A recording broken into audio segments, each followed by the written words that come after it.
Hello every one.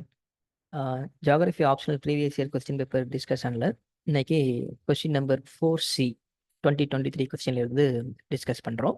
இந்த question வந்து how does the inversion of temperature occur and explain the significance of the local weather conditions about it associated with it. So இது வந்து 15 மார்க்ஸுக்கு கேட்டிருக்காங்க. Question உங்களுக்கு show பண்ணிக்கிறேன்.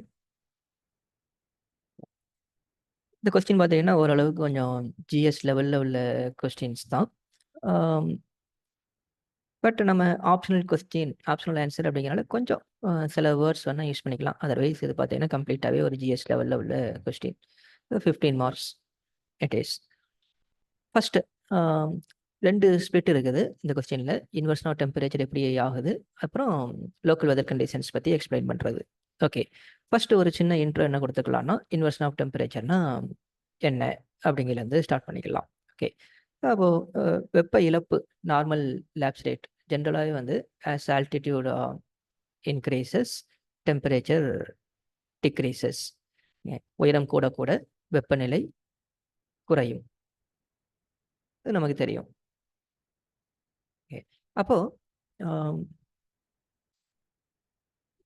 இது வந்து normal labs ரேட்னு சொல்லுவோம் இல்லையா? நார்மல் லேப்ஸ் ரேட் வெப்ப இழப்பு. இதுவே உயரம் கூட கூட வெப்பநிலையும் சேர்ந்து கூடிச்சு அப்படின்னா இது நெகட்டிவ் லேப்ஸ் ரேட்னு சொல்லுவோம். எதிர் வெப்பநிலை இழப்பு. இதை இன்வர்ஷன் ஆஃப் டெம்பரேச்சர்னு சொல்லுவோம். இன்வர்ஷன் ஆஃப் டெம்பரேச்சர் தலைகீழ் வெப்ப இழப்பு. நார்மலாக இருக்கிறதுக்கு அப்படியே ரிவர்ஸ் கண்டிஷன் ஆயிடுது. ஓகே, ஒரு ஸ்மால் எக்ஸாம்பிள். தென் இப்போ இன்வர்ஷன் ஆஃப் டெம்பரேச்சர் எப்படியெல்லாம் நடக்குது அப்படிங்கிறதுக்கு நம்ம என்ன செய்யலாம்னா ஃபேக்டர்ஸ் ஃபஸ்ட்டு எழுதலாம், காரணிகள். இந்த காரணிகளில் 1 லாங் வின்டர் நைட்டு, நீண்ட குளிர் இரவு, குளிர்கால இரவு.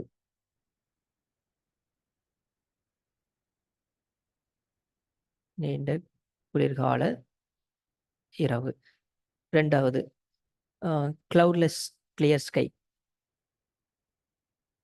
மேகமூட்டம் இல்லாத வான், இல்லாத வானிலை. அடுத்தது ட்ரை கோல்டு ஏர், வறண்ட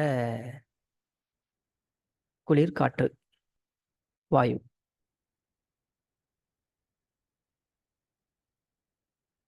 அடுத்ததாக சொல்லணும்னா ஸ்லோ மூமெண்ட்ஸ் ஆஃப் ஏர்,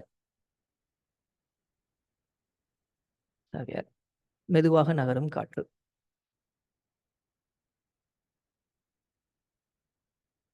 இந்த காரணிகள் எல்லாம் தான், இந்த ஃபேக்டர்ஸ் எல்லாம் தான் இன்வர்ஷன் ஆஃப் டெம்பரேச்சரை காஸ் பண்ணுது.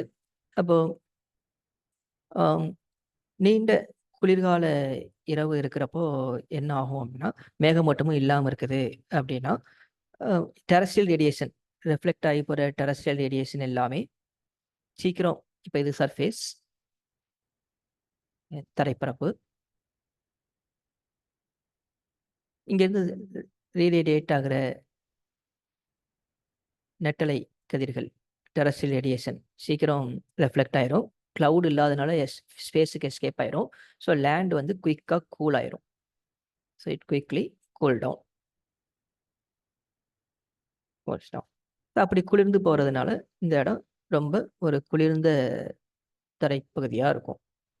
இப்போ இது கூட வந்து கான்டாக்டில் வர்ற இந்த கோல்டு ஏர் எடுத்துக்கிட்டோம் அப்படின்னா, இந்த கோல்டு ஏர் கொஞ்சம் கொஞ்சமாக இதோட வந்து டச் ஆகுது. இப்போ இந்த cold air cooled from below, தரையிலிருந்து கீழேருந்து குளிர ஆரம்பிக்கும். தரையிலேருந்து கீழேருந்து குளிர ஆரம்பிக்கிறதுனால இதனுடைய கீழ்ப்பகுதி வந்து கோல்டாகவும் குளிர்ந்தும், அதே ஏரில் கொஞ்சம் மேற்பகுதி வந்து வார்மராகவும் இருக்கும், கொஞ்சம் வெப்பத்தோடு இருக்கும், வெப்பநிலை அதிகரிச்சும் இருக்கும். அப்போ இந்த இடத்துல வந்து பார்த்தோம்னா இந்த ஏர் மாஸ் ஃபார் எக்ஸாம்பிள் ஒரு ஃபியூ 100 மீட்டர் ஹைட்டுக்கு இது இருக்குது அப்படின்னா, ஒரு 500 மீட்டர் ஹைட் வரைக்கும் இந்த ஏர் இருக்குது அப்படின்னு பார்த்தோம்னா, கீழே கோல்டாகவும் மேலே வார்மராகவும் இருக்குது. அப்போ கொஞ்சம் கொஞ்சமாக இந்த இடத்துல பார்த்தோம்னா நமக்கு டெம்பரேச்சர் கிராஜுவலாக இன்க்ரீஸ் ஆகிட்டே போகும். அப்புறம் ஒரு லேயருக்கு மேல தான் இது டிக்ரீஸ் ஆக ஆரம்பிக்கும். அப்ப இந்த லேயர தான் நம்ம இன்வெர்ஷன் லேயர் அப்படின்னு சொல்றோம். தலைகீழ் வெப்ப இழப்பு அடுக்கு இதுதான். சரி. ஆம். அப்போ எப்படி இது ஃபார்ம் ஆகுது அப்படின்னா, இது ஒரு கண்டிஷன். தென் இத வந்து ஆம் நான் அட்வெர்ஷனல் இன்வெர்ஷன்னு சொல்லலாம். ஏன்னா, ஏர் வந்து வெர்டிகலாவோ, இல்ல ஹாரிசான்டலாவோ மூவ் ஆகல. வெரி ஸ்லோ மூவ்மெண்ட் ஆஃப் ஏர்ல தான் இது நடக்குது. இப்ப இதே இது மலைப்பகுதிகள்லாம் எடுத்துக்கிட்டோம் அப்படின்னா, பள்ளத்தாக்கு பகுதிகள்ல நைட்ல கோல்ட் ஏர் நல்ல டென்சிட்டி இன்கிரீஸ் ஆயிரும். ஏர்லி மார்னிங் ஆகுறப்போ இந்த டென்சிட்டி இன்கிரீஸ் ஆகுறதுனால, அடர்த்தி வந்து அதிகமாகுறதுனால, இந்த ஏர் மாஸ் அப்படியே பள்ளத்தாக்க பார்த்து இறங்கி வந்துரும். பள்ளத்தாக்குல இருந்த வார்மர் ஏர புஷ் பண்ணிரும். ஏன்னா, இதுக்கு தான் அடர்த்தி அதிகம். அப்ப வார்மர் ஏர் மேல போயிரும். கொஞ்சம் வெப்பமான ஏர். அப்போ ஒரு பள்ளத்தாக்கு மொத்தமா அத எடுத்துக்கிட்டோம் அப்படின்னா, இங்க கோல்ட் ஏரும், இங்க வார்ம் ஏரும் இருக்கும். அப்ப இதுலயும் பார்த்தீங்கன்னா, மேல போக போக போக டெம்பரேச்சர் கொஞ்சம் இன்கிரீஸ் ஆகும். அப்ப இதுதான் தலைகீழ் வெப்ப இழப்பு. Inversion of temperature. ஸோ இது முதல் ஸ்ப்ளிட்டுக்கான பதிலா குடுத்துடலாம். 2 டயகிராம யூஸ் பண்ணி. Okay. Explain significance on local weather with suitable conditions அப்படிங்கிறப்போ, என்னெல்லாம் ஃபார்ம் ஆகுது அப்படின்னா, 1 பனிமூட்டம், ஃபாகு. ஃபாக் அக்கர் ஆகுது. 2வது அ பனிப்பொழிவு. ஃப்ராஸ்ட் கண்டிஷனும் நடக்கலாம்.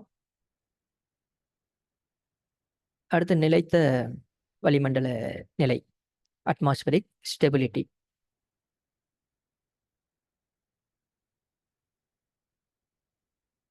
வளி அட்மாஸ்பரிக் ஸ்டெபிலிட்டி.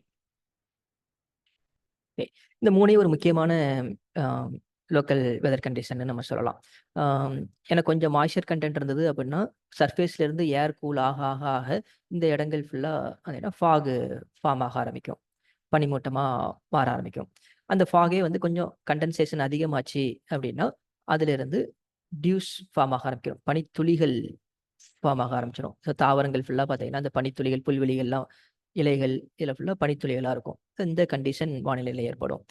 ரொம்ப எக்ஸ்ட்ரீமான ஒரு கோல்டு கண்டிஷனா இருந்தது அப்படின்னா, மேல இருக்கிற வார்ம் ஏர் ரொம்ப சடனா கூல் ஆயி, பனிக்கட்டிகளா கூட மாற ஆரம்பிக்கும். ஃப்ராஸ்ட் கண்டிஷன்ஸா கூட மாறும். இன்னொன்னு சர்ஃபேஸ ஒட்டி இந்த கோல்ட் ஏர், இந்த குளிர்ந்த காற்று வந்து நிக்கிறதுனால வந்து என்ன ஆகுது அப்படின்னா, குளிர்ந்த காற்று மேல் எழும்பாது. அப்போ மேல வந்து கொஞ்சம் வெப்ப காற்று இருக்கும். இந்த குளிர்ந்த காற்று மேல் எழும்பாது அப்படிங்கிறதுனால, இந்த இடத்துல எந்த ஒரு சேஞ்சஸும் நடக்காது. ரெயின்ஃபாலும் இருக்காது. ஜென்ரலா மழை பெய்யணும், ரெயின்ஃபால் இருக்கணும் அப்படின்னா, ஏர் வந்து மாய்ஸ்சர் ஏர் ரைஸ் ஆகணும், கண்டென்ஸ் ஆகணும். அதுக்கப்புறம் வாட்டரா மாறி நமக்கு மழையா கிடைக்கும்.